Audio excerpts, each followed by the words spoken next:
Good evening, everyone, and welcome to the RotoWire Premier League DFS show.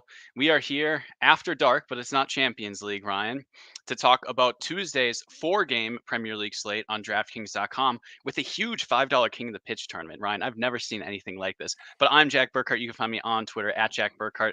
I am joined by Ryan Belongia, who is perplexed by DraftKings contest offerings these past few months. Ryan, we only have 5K to first in the GPP, which midweek, okay, that makes sense. And that kind of feels everything. But it feels like all the contest sizing has been completely uncorrelated from anything. Like we now have a 1,000 person $5 GPP. I guess everyone's just been collecting tickets, me and Bear playing Liga MX contests all the time. You can enter 32 lineups, Ryan. It's going to be a fun time building all of those. And if you're second place, at least you get $100, even though you lose out on a $3,000 EV ticket. Ryan, how's it going? What are your thoughts about the it's going okay. Tomorrow? I mean, it's nice to have midweek soccer, but the DraftKings stuff is pretty lame. I mean, the stuff that they're doing with these contests, all the qualifiers continuously get bigger. The 25, even the 333, and now the 5 up to a 32 max, I believe, and over 1,000 entries. Just I don't know, man. It doesn't look great for DK soccer, but not really going to complain. At least we have stuff to play. Contests are okay. I mean, we're still playing at least. Yeah. I mean, midweek people are enthusiastic about King of the Pitch, which is good. It's now harder to qualify for. That is true. There is a lot of interest in King of the Pitch, and those contests have been filling so fast. So, I mean, you get it from DK's end. It's unfortunate that some of the normal contests have suffered a little, but I did see there's a massive $5 single entry double up, like 170 some people or something, just randomly, And this means there's going to be a lot of double ups available. Everyone's going to be making 30 of these lineups in the $5 King of the Pitch. So if you want to play cash games, I think you might run a risk of people who hand build 30, 20, 30 lineups, maybe not being as focused. Talk about that for grinding minute edges. But Ryan, let's dig into the slate. It's an interesting one, and there is no clear favorite. The DraftKings prices came out late, so we have right now the FanDuel cheat sheet up just to talk about lineups and odds. And then, Ryan, we have a special surprise later for our substitute for the cheat sheet. But it's a lot of close contests, Ryan. In GPPs, I think we can treat all these games as pick'ems if you'd like, and especially you might be able to gain an angle. But we have two favorites. So we have Bournemouth, who are about even money against Crystal Palace. And then we have Newcastle, who are about even money against Everton. Both Bournemouth and Newcastle United are at home, and they both have healthy totals, about 1.8 and 1.7 points, 1.7 goals. So these are probably the spots that are going to be slightly more popular than the others, but I don't know. I just don't think either of these teams should be a clear favorite. Newcastle, especially, who have been ravaged by injuries. Everton are a decent team. They've just really struggled on the goal scoring front. But Ryan, I read that Newcastle have given up over 50 goals this campaign. So for a team that's played in the Champions League, that's unacceptable. I'm considering Everton pieces and GPPs if possible. And then you have two other pick'em matches. You got Wolverhampton away to Burnley, and you have Nottingham Forest home to Fulham. Those don't seem too appealing, but you might want to fill your spots with other players. There's some cheaper Burnley players who seem appealing. I don't know. We'll see how it all goes up. We've only had about an hour to look at this. Ryan, big injury news on the slate is what's going to happen with Kieran Trippier. He's hurt. We don't know how many minutes he'll play if he start, and he's 7,500. It's tough to start the show because if we know that Trippier plays 90 minutes, I think I'm going to play him in most of my lineups. But when we're talking about a 60-minute Trippier or a Trippier who doesn't start, that changes the complexion of the slate completely. So I just talked a lot. What do you see in this slate? What are your first impressions? I think you broke it down perfectly. I see these 5 games as pick'ems, and that any of them could go either way, and you wouldn't be surprised. Like you said about Newcastle being a favorite, but it's a weakened Newcastle side and decent Everton team, so I don't really see it like that. And then Bournemouth against Palace, kind of same thing. Bournemouth has been struggling a little bit. Palace has a new manager. They've been playing okay. So I mean, these are all pick'em games. So it's kind of nice where, you don't have to look at the totals or the odds and think, we need to jam this team. It's more of analyzing the spots and figuring out which specific players you want. And then, the slate's going to start with the Newcastle news. The Trippier news. If he, like you said, if he was going to play 90 minutes, you'd want him in every lineup. But I mean, he's dealing with a calf injury that doesn't sound great, and 60 minutes at 7,500 you probably wouldn't want that. Um, so yeah, it's a tough decision. You might have to look for other things like Livermento.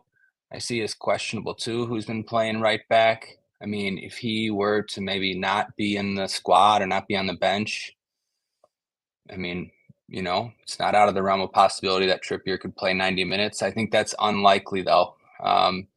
Kraft is on the bench too. I don't know. It'd be nice if he was just on the bench, right, and didn't start, but kind of seems like he might. Um, and defender, like I'd be okay fading that just like on the surface. I would want to fade 60 minutes of Trippier, and you look at defender, and it's really not that strong. There's not really good expensive options or punts, which would make Trippier better normally, but still don't really want 60 minutes of Trippier. So yeah, look for that news first and then decide after. Which of these matchups seems appealing to you to target? You're going to treat them all like pick'ems, but maybe some team has a pricing Um, dynamic that you like most, or maybe there's just a game environment that you like most. Is there anything that makes one of these four games stand out in particular to you? yeah, that's a good question. I don't know about a game necessarily. Two home teams that are still technically fighting for stuff, Forest and Burnley. So, they still need wins. And just being at home, these midweek matches are tough because you can get some weird subs sometimes. And, some teams might be more fit or more healthy than others. So yeah, I don't know. I think it's an okay spot for Burnley. Wolves aren't healthy either. They've been struggling a little bit. They've been a good team to target. Um, I don't know. Yeah, what do you think? Yeah, I'm having a tough time forming an opinion about any of these spots.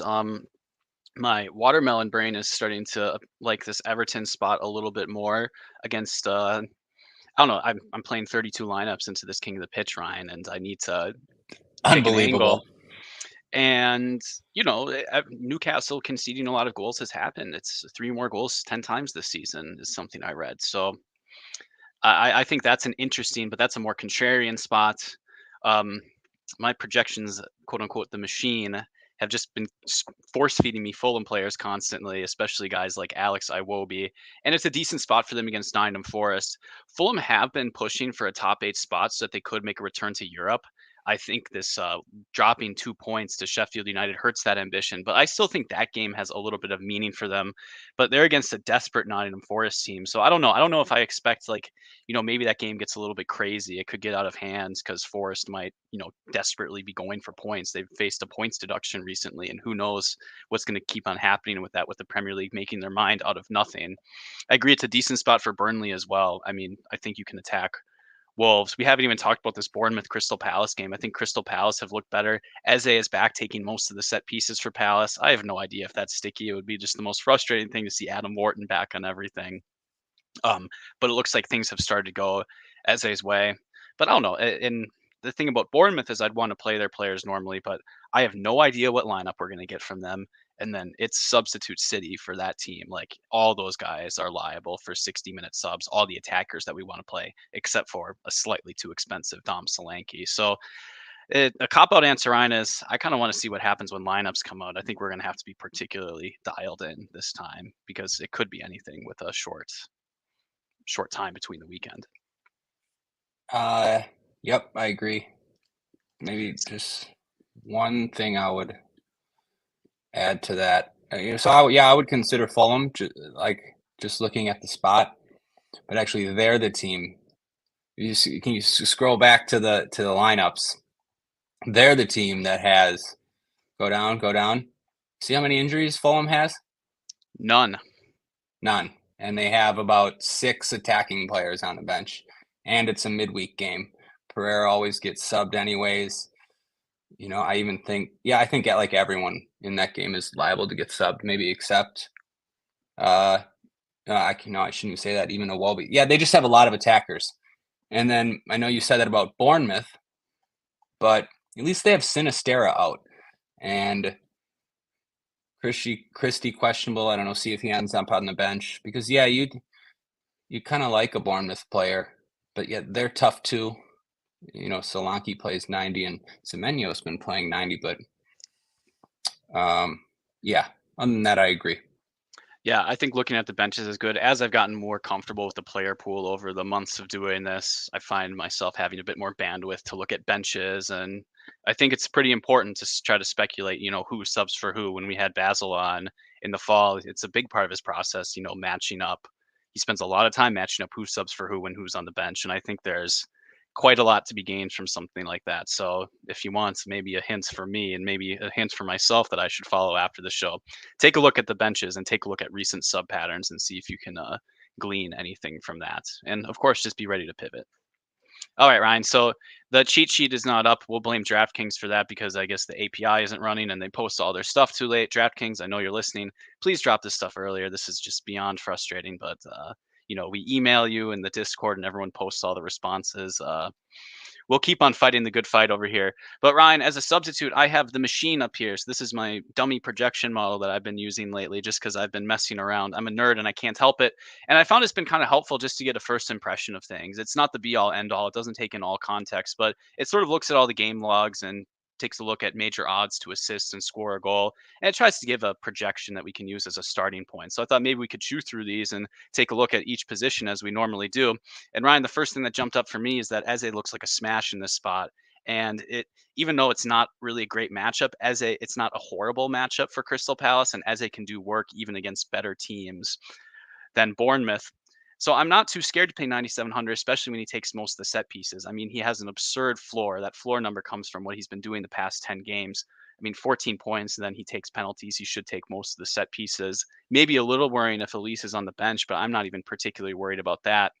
So I think Eze is going to be a popular option, especially when there's just not much else to look at the forward position. I mean, you mentioned Iwobi. He was subbed early over the weekend, and he might only play 70 minutes, so that might be a little bit frustrating. I mean, Jacob Brun Larson, if I knew he was going to play 80 minutes and he's taking set pieces, I even think he took a pen. That's interesting. I don't really have a big projection on Dwight McNeil, Ryan, but he's someone who you would gravitate towards taking half the set pieces for Everton. Normally a name that I would try to click initially, but it is a tough matchup against Newcastle. So Ryan, what do you think about the expensive forward options? The guys priced about 6,000 and above. There's no real clear cut move here, I think, outside of Eze. But what do you think? Yeah, you have Morgan Gibbs White there too, at home against Fulham. Uh, I like the I like the projections though. That's really nice, especially trying to analyze a slate like this. I agree with Eze. I think he's probably first in, just for everything you mentioned. Back to taking sets last game, I think he at least splits them going forward, and he's likely to play 90, taking pens, all that stuff. Just great floor from open play. Bournemouth have been allowing goals. So yeah, I think Eze for sure. And then yeah, I was looking at Gibbs, White, or McNeil. I mean, I thought it was doable to spend up twice. I mean, especially if you don't play Trippier, you can spend up twice. Um, I see your projections love Palace. I'm a little worried about the minutes for Ayew. He's gotten subbed early a couple times recently, 70, 71, 66. I mean, with Hodgson, he was out there for 90 like every time, and that was honestly like his biggest selling point. So be a little careful with that. Yeah, I think I'm going to play Eze, and then after that, I don't think it's clear. I think you can make your own decision. I don't know. Like no one. Gibbs, White, and McNeil look like pretty good plays. I don't know. Am I missing someone? No, I don't really think you are missing someone. I think that's one of the key dilemmas is, do you want to just play two expensive forwards and then move on with your life? I think the thesis for that, Ryan, is that defender isn't particularly strong. So, maybe you'd like to play Anthony Robinson, or maybe you'd like to play, Ryan Aït-Nouri, he's 5,100. We'll talk about defender later, but it just doesn't seem like a priority to get up there. And, when you're looking at like, man, should I play Brun Larson or should I play Dwight McNeil? And it's just so that you can play like a slightly better defender who doesn't take set pieces. I'm willing to, if you plug these into an optimizer, I think it prefers Brun Larson and Iwobi, but I'm willing just to completely overrule that type of thing just to get the guy with the set piece role that's reliable. I even think this might be too low on Morgan Gibbs White in this spot. It's a home matchup for him, and he's the main creative force on that team. Like everything goes through him. And if there's a player I'm not worried about going 90 minutes, it's Morgan Gibbs White. So perhaps it might be too low on him. So I think that's kind of what you're looking at. Do any of these cheap guys seem appealing to you, Ryan? Like I saw that Adam had Dango Utara projected to start as a left winger for Bournemouth, so not as a left back, but as a left winger. So if you play on FanDuel, $9 there, he's going to be very chalky there because you can place him in a defender spot. But at 5,300 as a winger, any interest there, or is that kind of the subs? The sub risk might be a bit too much, and he's just not likely enough to score a goal. That's a good question. Now, for 5,300, I think it would be okay, but yeah, you'd think he's for sure coming off, for Tavernier, if that's who he starts over, around 60 or so. But he is cheap. Uh, I don't know. Like, I'd almost rather play Bruin Larson at that point for 6,900. Like, I couldn't really hate on anybody for showing up with Bruin Larson. Like it's a good spot, and his role is great in that he pretty much takes everything and probably pens, although I'm not sure with Lyle Foster back. I don't maybe that I don't know if Foster even took pens before that, but anyway, if somehow you got 80 minutes out of Bruin Larson, man, he'd look like, a lock, but that You'd look just like a never genius. happens. Yeah. Yeah, that just never happens. Um, Same with Katara, though. That could happen too. You play him and he plays 80 minutes or something, and he's a really good play. So, yeah, I think it's okay. He's a player that would have a decent floor if he played left winger. And then one more question I had for you, Ryan. So we have Nathan Frazier, who started near the Stone Min, I think, a couple weeks ago for Wolves. Not a player I know too much about, but 5,400, you have a center forward playing against Burnley. And I think he's been playing like roughly 75 minutes in his starts, so it looks pretty good. It'll depend on the Wolves bench. But any love for Nathan Frazier, Ryan, or is he kind of just a guy who's starting more out of necessity than out of, talent for a young player? Yeah, it would really depend on the bench. I saw Wolves tweeted something about Cunha, where it looks like he might even be ready to start. It seems like he's for sure going to be on the bench. So I'd be pretty worried about the Wolves forward. But yeah, check on Cunha.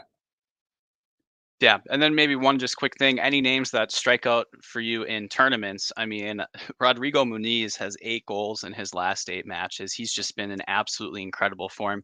If you think that there is going to be a Fulham attacker who does play a good amount of minutes, I think it would be Muniz. He's been on the field usually around 80. So he's been playing some 90s recently too. Have to check how many minutes he played in the previous match. That's a name I'll click in tournaments, even at an inflated price. It just doesn't really seem like forwards particularly strong outside of Eze. So any player who can score a brace, you can make it work because there's cheap midfielders and there might not be any musts at defender with Trippier. So I like Muniz. I'll probably like Solanke. I always end up clicking his name. Some of these Forest guys, though, I don't think I can really go there. Anyone who stands out to you, Ryan? Yeah, I feel like no one's going to click Muniz here, but yeah, in incredible form. His goal against Sheffield was a sick goal. Like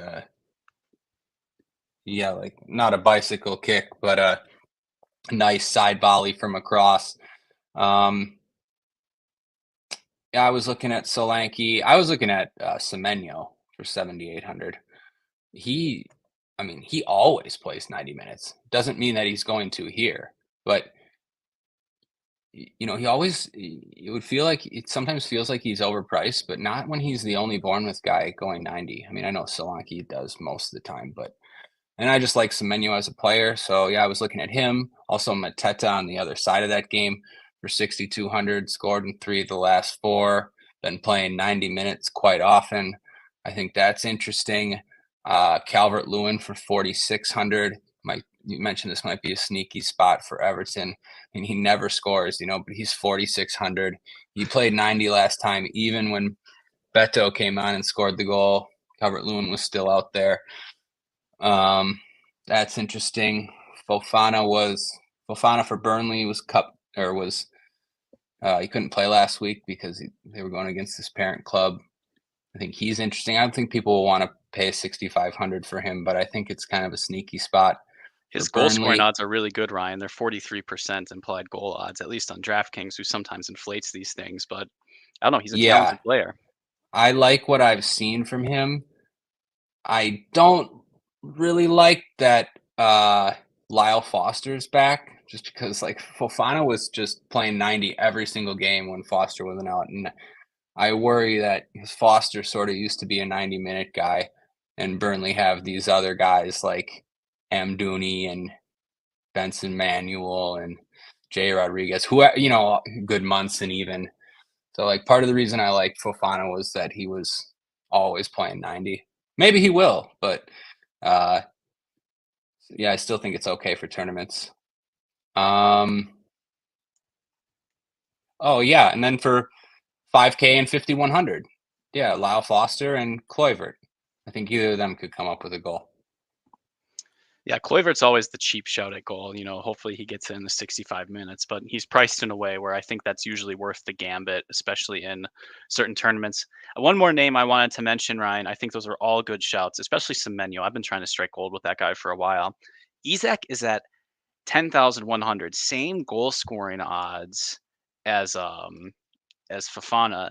He's certainly overpriced in this spot, but I think that it will keep his rostership pretty low. So I don't know if you have 32 lineups. Is Isak so bad it's good? I even shouldn't say bad because he's a player who can score a brace. He's just so expensive in this spot compared to the option. Is that juice worth the squeeze, you think, in a ridiculous winner take all format like the Yeah, $5 King of the Pitch I contest? think so. Yeah, because I don't think people will want to click him, and there's no way his goal scoring odds are the same as Fofana's. Just not a chance. Uh, I can't. I mean, that must be wrong, but I don't know. Yeah, I think I should have mentioned Isak. I think he made a penalty last week. He's been playing 90 minutes. Callum Wilson is still out. Now Gordon's out. Like, it's not a great spot though, right? So he's way overpriced, like you said. Like, Everton haven't been conceding a bunch of goals recently. They don't really give up tons of chances. These Sean Dyche teams, and especially this Newcastle team has been struggling. But just, yeah, the fact that he's not going to be owned, he really, yeah, you can afford him on this slate too. Like, you play him over like Gibbs White or McNeil or somebody like that. I like it for tournaments. Yeah, I mean, it doesn't really feel like I'm sacrificing too much on the salary front, and I think there might be just a lot of value in a player who feels like there's a really good chance that they play 90 minutes on this particular slate. And with the bench issues that you mentioned, Gordon is suspended. Callum Wilson does have the pec injury. Isak's probably just going to have to, suck it up and play quite a few minutes until they can get a few more reinforcements back. So just having a guy who's out in the field that might give you a few more outs, and you're not gonna be running into chalk. I mean, I think in the fall, Isak was like 7,600, and everyone was playing him in tournaments. So now you get the same talent profile. I think he's a really good player, but at 10K, one of those guys who, with not huge totals, anyone who can score a brace, I think you have to just include them in your consideration if you're building, more than a handful of lineups into tournaments. Yeah, I agree. I guess you just, I don't know. I feel like mentioning Chris Wood after you said that. Uh, with Awoni still out, you probably get 90 minutes from Chris Wood. You've been getting it most of the time when he starts, especially with Awoni, Taiwo not there. And Wood's been in pretty good form actually, and just nobody likes to click that for 7,700. But it seems like a similar to Isak. Yeah, I think was it DFS Jag or Jag Dursel? I forget who it is in our Discord who won the $5 King of the Pitch just over the weekend. He won it on the back of a 2% owned Ben Brereton. So even if you don't really particularly like Chris Wood, he feels a little bit, he's got some Ben Brereton in him in terms of the rostership. I mean, you find that guy that drops 35 points. I was simply wrong about it. I hoped it could be Iwobi, and I ran into 10% on Solanke, so that wasn't even that contrarian. I mean, If you can we find that talked. That's profile, it's exactly worth it. what we talked about, like on Mhm. on the pod too, and it happened. I didn't see. Wait, somebody in I was gone Saturday. If somebody in our Discord won with Diaz, Yeah, one with one with Ben Brereton, 35 um, points. amazing. Sick Congrats. lineup. I didn't see that. Yeah, I Um, loved it. anyways, yeah, that's great. I was hoping for that actually. I couldn't believe that too. It almost looked like McBurney was going to have 2 goals and an assist as well, and then he did actually until it got VAR'd. But yeah, what a slate that was. In a different context, I saw I think another usually Chris Gu posted an Ollie McBurney and Ben Brereton lineup. Oh, It was in I some like was just like wondering, random cheap and GPP, and he just like dunked by a yeah, ton. So by like 40.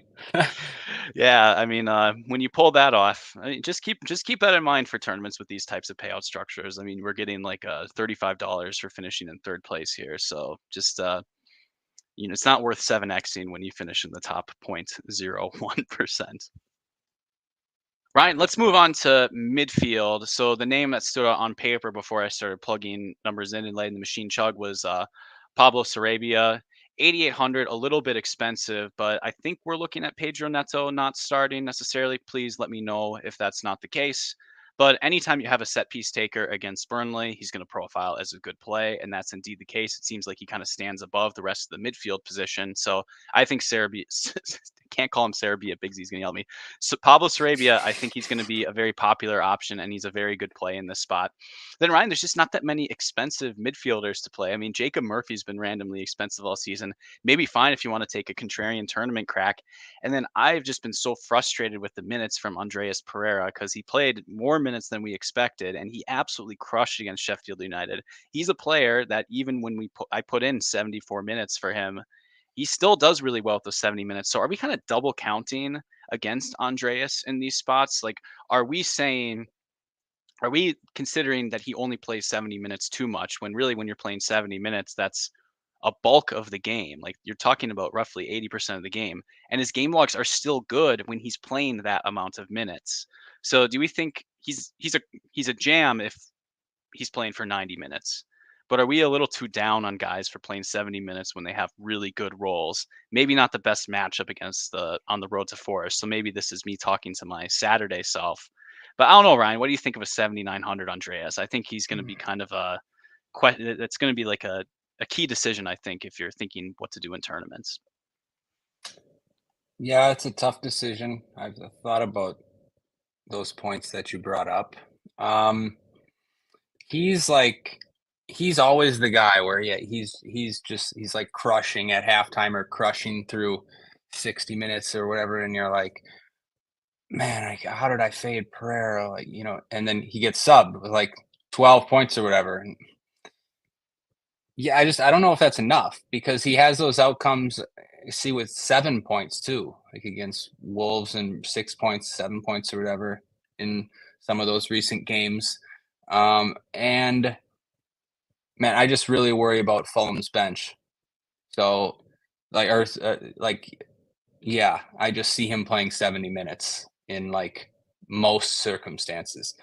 So, but you're like you said, we maybe we do worry too much about it because there are times when he gets a goal or an assist in those 70 minutes, and then he's a great play. Um, but he's not like so cheap. Like 7,900, he's up there now. I mean, I'm fine fading that partly because Sarabia, yeah, he's just a lock. I feel like at 8,800 with Neto. Yeah, Neto's done for the season. I'm pretty sure he Chan's out, Bellegarde's out, so Sarabia will be taking the set pieces, probably penalties. Uh, pretty good matchup against Burnley.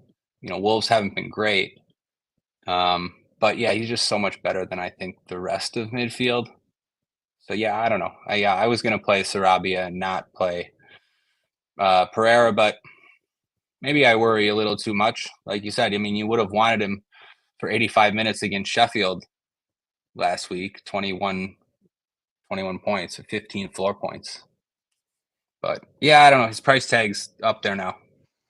Yeah, and I don't know. Sheffield are kind of in a matchup that we've abused all season, and it's worked out pretty well. I mean, I don't think Nottingham Yeah. Forest are So particularly good I team. was gonna say that at the start of this slate, like we don't have any of the like dumpster teams where you have to be where you have to adjust your give some team a 50% boost on your projections, because they're playing a team that's just gonna give up floor points all game. And yeah, I don't really see that on this slate. Yeah, I don't really see it either. I think everything's somewhat tame. I think that's a good take on Andreas though. I think maybe in tournaments if you're playing a cheaper forward, you'll have a little bit of room to spend up for an Andreas. And playing two expensive midfielders, that might be slightly a contrarian move, Ryan. Not that there's going to be like huge ownership on any one individual cheaper midfielder, but the guys priced 6,000 and below, it, and especially in the 4K range, they look pretty appealing from the midfield point of view. So you mentioned Lewis Cook, but I couldn't tell if you were joking. At 6,300, he's getting pretty expensive splitting set pieces for Bournemouth. James Garner at 5,800 doesn't seem too appealing given the matchup. I mean, he might take half the set pieces, and sometimes you can run into set piece luck with James Garner. And I've seen some sharp players play him when it seems like there's other options. So you at least have to consider him. Harry Wilson looks like a fun tournament play. Adam Wharton, he doesn't take set pieces anymore, so just ignore those numbers. I mean, maybe he takes them again and you look like a genius. João Palhinha always gets good DFS scores for some reason. Yeah, Phil Billing, it looks like an appealing option that he should play some minutes. Maybe Alex Scott takes a few set pieces. Maybe Elliot Anderson starts for Newcastle. Jack Harrison looks decent. We have Adams Boy Doucouré.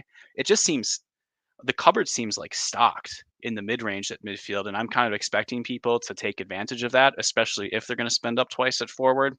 So, do you agree, Ryan? And who looks good to you in this range?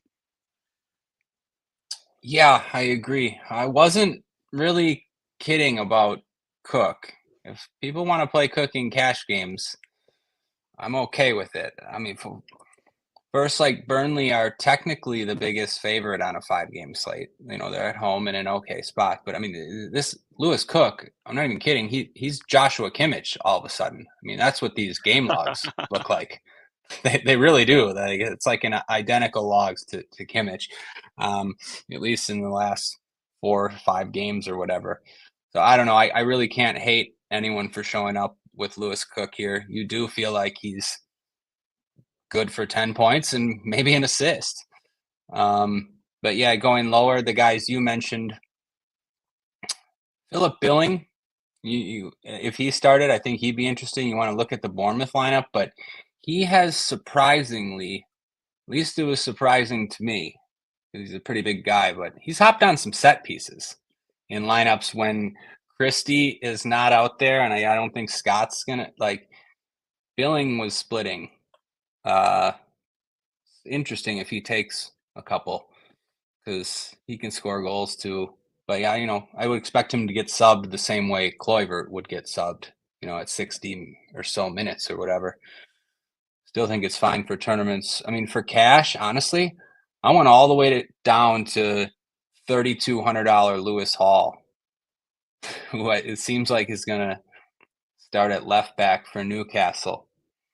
Might check out the bench and see if Matt Target's back there. I don't know. I don't want to worry too much about it, but like if I don't see Target on the bench, I think Hall would be the play for 3,200. I think you'll get crosses, 90 minutes, and like a decent floor, decent matchup. Yeah, I don't know. He seemed okay to me. What do you think? One of the funny things about Lewis Hall is you look at the minutes, that's auto-generated from players' recent minutes. It's 45. And if you look at Lewis Hall's game logs on the RotoWire.com, you'll see his two starts have been 45 minutes. So, Ryan, I am a little bit scared about Lewis Hall. I think he is the straw that stirs the drink in cash games, and you're probably just going to eat that. But if you're looking at potential left back replacements on the Newcastle bench, someone who can sub on for Lewis Hall, I'm just concerned he's not going to play. I'm concerned about a halftime sub, and I don't think I need the salary relief necessarily in all of my tournament lineups. So that seems like if the bench shows some risk, if Target might sub on, then I think I might intentionally try to avoid playing someone like Lewis Hall, especially because I can just look at options like Jack Harrison or Doucouré, guys who can make a difference who are just $1,000 more. You're not really losing a lot. You're probably just going to have to mine some value at defender or something like that. So Lewis Hall helps you pay up a little bit more for defender, helps you do that at goalkeeper, but in tournaments, I don't think it's a must. But look at him. He's projecting for 7 points in my stuff with only 45 minutes. So I think that looks pretty good to me overall. That's just something that you'll want to click. Yeah, I know. Those are all great points. If I think there's a decent chance he's going to be subbed, it's not a great tournament play. Well, you might be able to win five small field stuff with 7 points from him. You definitely would be able to. So I wouldn't worry too much in that stuff.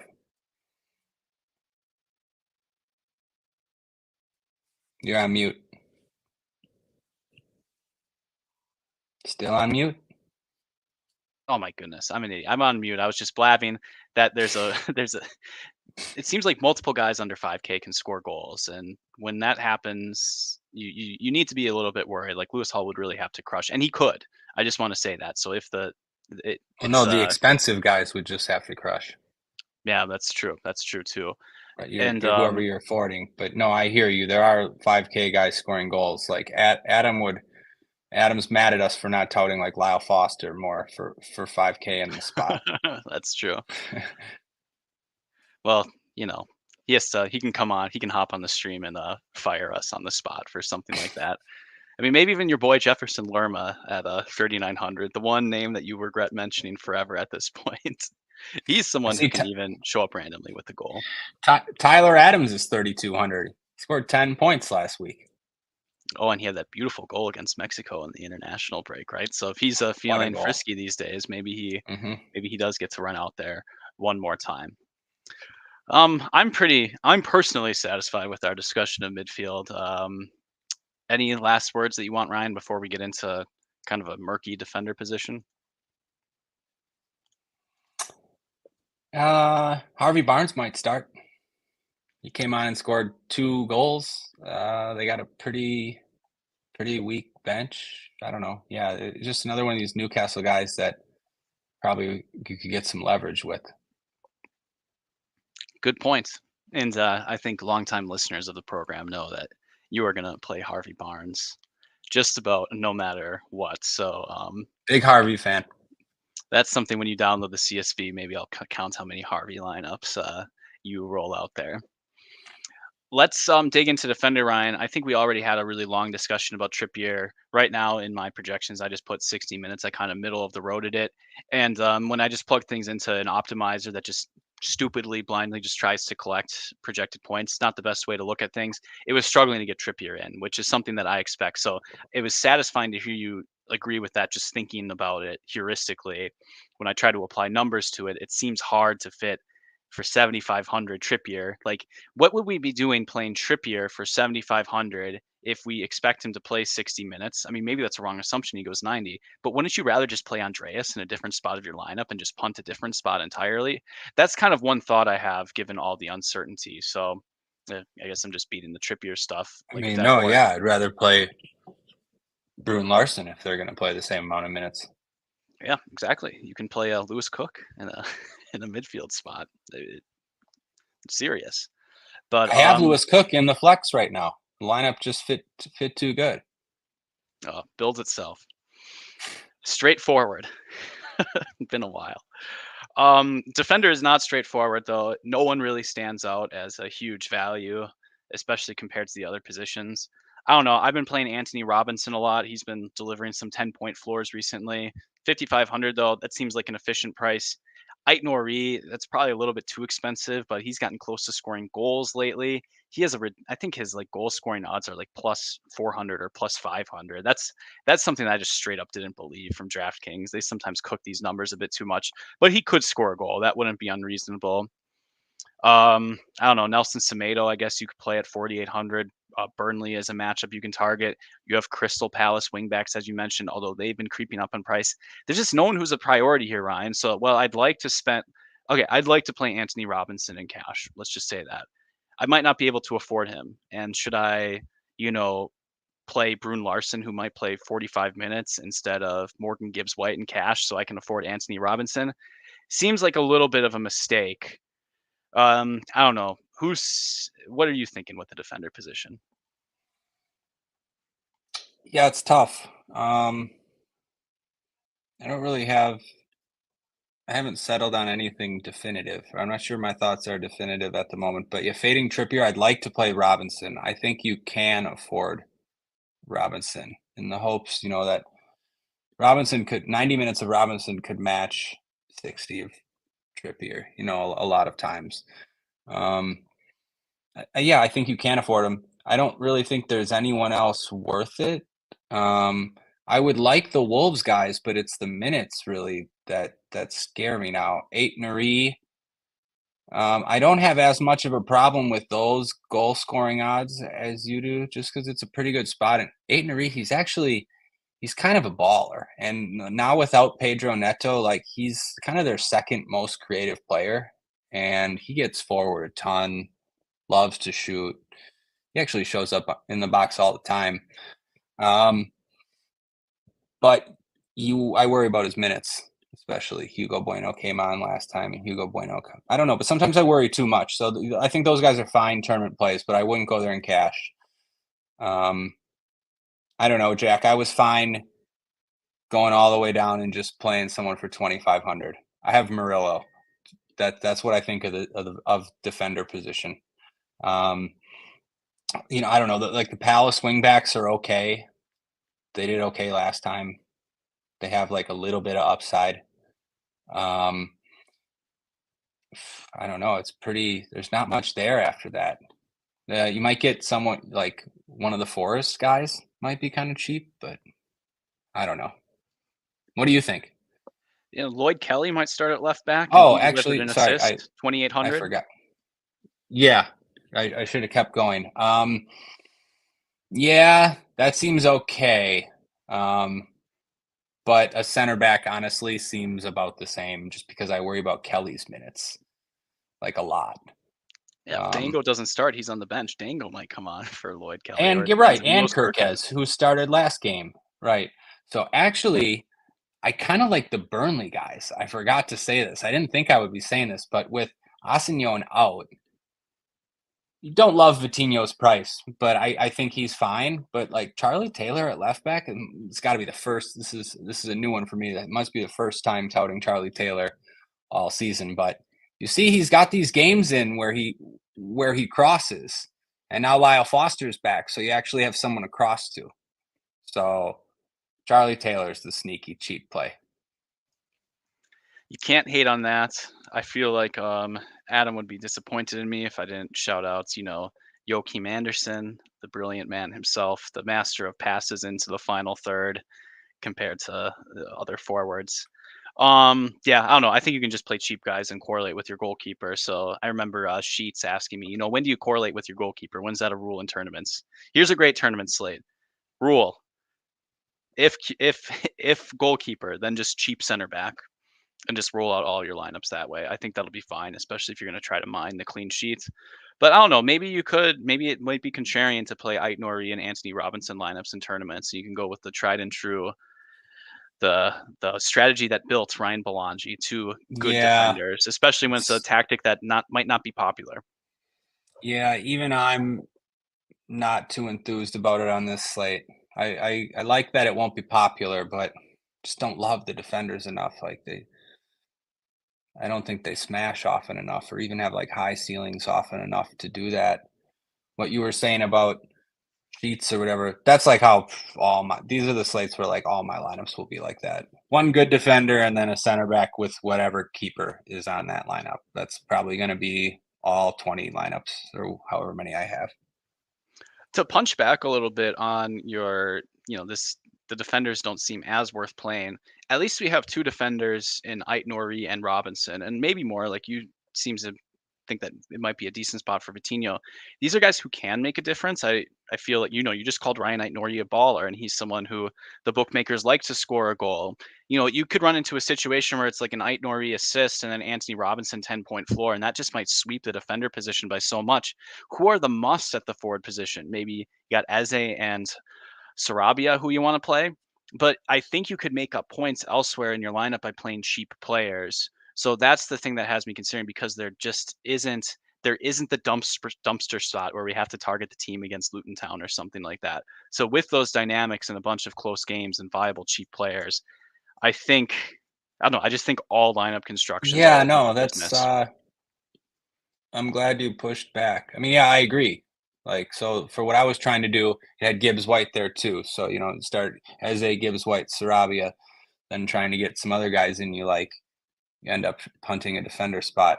But I agree, like, you don't have to spend up for those three guys. You can make like, yeah, you don't have to play Gibbs White or even Sarabia, in tournaments at least. Yeah, I agree. You can make up on the field playing two defenders if you can pick the right ones. I just wish I felt I just wish I felt better about them. Yeah, and if Morgan Gibbs White scores 16 points in cash games, we feel like, yep, I played him, I prioritized him, I made that was the right way to go. I would bet strongly that he is not in the winning lineup in the 1,000 man king of the pitch at that price, only getting 16 floor points. I Right. mean, he could be, right? I would just bet against it. And so when you think about it that way, Morgan Gibbs White, a player who sometimes struggles to get the huge ceiling performances, except when I fade him. Uh, all these things make, again, alternative construct. There's not like a dominant salary distribution, is what I'm trying to say. So I think you can move around in that manner. Yeah, I agree. All right. Adam DMs me and he said that the cheat sheet is back live. So I'm going to refresh that. So, Ryan, why don't you tell the people about your favorite goalkeepers in this slate? Oh, yeah, I don't have one, unfortunately. Um, I mean, I think any of a cheap keeper, most likely, I guess. Do you have anything specific? I'll try to think. I'll think of somebody. Cheap keeper though. I mean, just going to the point where I think all these games are toss ups. Um, Yeah. How often do we have a slate of this size and the most expensive goalkeeper is 5,500? This might be like a first. You have Neto as the biggest favorite, but priced at 5,500. Feels almost overpriced. Sometimes if there's like a couple juggernauts on a slate, like a goalkeeper with his win clean sheet odds will be a little bit cheaper. So you're almost like paying up for, we said at the start, these could be pick 'em matchups. So I think you're justified in choosing any goalie. The machine, I didn't put goalkeeper numbers up there because I used my goalkeeper article. You should read that, by the way, in order to try to estimate those. The machine likes to pick these underdog goalkeepers like Dean Henderson and Jordan Pickford. I just don't think that there's enough difference between there's not $1,000 difference based on the goal odds in this case. So I think just going, Leno, Pickford, Henderson a lot. That'll probably be popular, but it seems reasonable. I don't know, Ryan. Maybe no one plays Neto because who wants to play Neto in this spot for 5,500? You could spend that well, 1,000 yeah, elsewhere. that'd be the only reason. I was gonna say he's like the first guy I cross off. So maybe. I mean, I'm playing Eze, so he needs to have a goal contribution. So that means we can't play Neto. I guess Dubravka's fine. I don't mind Sells. Probably not gonna play Sa away to Burnley. Yeah, cheap guys. I don't know. I mean, just whoever works in my lineup. Talking about goalkeeper is really just the absolute worst. Oh, yeah, well, we got to do it. I mean, I'm Oh, tilted from last slate. I mean, we were talking about oh, it geez. pre-podcast.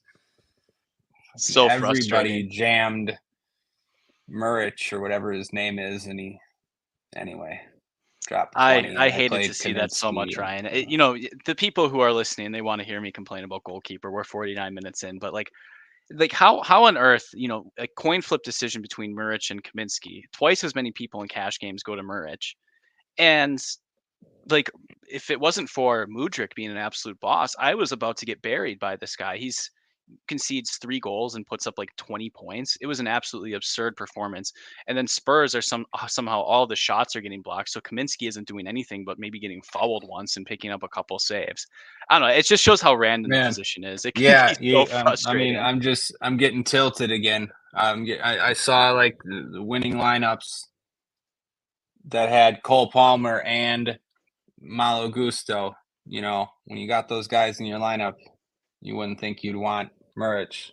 Looking at you, I think Mo Hendy and all you others who outscored me by 21 points or whatever at keeper, playing two Chelsea players against him. But I don't know. I guess that's what happens sometimes, Jack.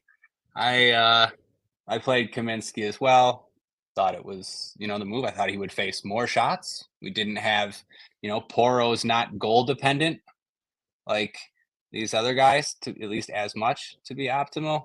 But yeah, man, now you got me complaining about keeper. To be honest, it's fine. To be honest, they're 3,600. So, it's fine to play those Chelsea guys against him. But We're just mad that it's Kaminsky didn't get that annoying. stupid. Yeah, You play for that 20% of the time. Your cheap goalkeeper just absolutely stands on his head, and you had to choose in this one, which makes it frustrating. And the one that we chose didn't do it. So and I just love it. Muric was chalked to everybody it's just obvious. It's just too, obvious. Look at these Kaminsky donks. They just play Muric. He scores 20 points, just print money, easy game. Everybody knew. Yeah, I blame you. I'm going to blame you for that. Adam was Adam. I did blame Adam in the Discord, but Adam wants it to be made clear that he was touting Muric from the get-go. So shout out to Adam. He was. You should and listen I to called him him a and not us for Muric donk. goalkeeper. Yeah, we were just asking for trouble there.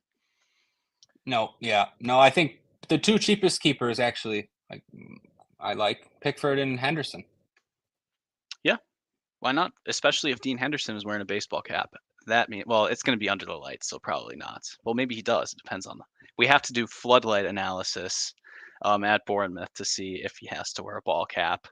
But yeah, I don't know. It's goalkeeper. It's random. I mean, this whole conversation we're complaining. You should use that randomness in your favor. You can just play anyone you want. There's really nothing stopping you from doing whatever you want, and you can justify it. So don't let anyone be too much of a goalkeeper dogmatist. I just made up that word. I don't know if that means anything, but don't be afraid to do weird things like play 3 Chelsea attackers against your goalkeeper and then print money. I'm just salty. Don't be afraid to do those things that have been winning people money. All right, Ryan. Any last words? I thought we covered quite a lot. Yeah, no, me too. No last words. All right. Hopefully, no last words. Just I was gonna say, hopefully, Trippier doesn't start, but it's fine if he starts too. I don't know. Just check out the Newcastle, lineup first. I would say look at the bench, because Lewis Hall is kind of a decision. Obviously, the Trippier news is going to be important. Yeah, I agree. Look at the benches, and play the cover boy, Alex Iwobi. I said I was gonna win first place with him last time. It didn't quite happen. This is the week I win first place with Alex Iwobi. I wish you good luck accepting King of the Pitch. I hope you win second place and get that stupid $100. You can spend it on a nice dinner at Chili's. On behalf of myself and Ryan, I don't know, maybe we'll be here tomorrow, maybe we won't. Thank you all for joining us so much. This is always a lot of fun to do. And good luck tomorrow, everyone. Thanks, Jack. Good luck, everybody.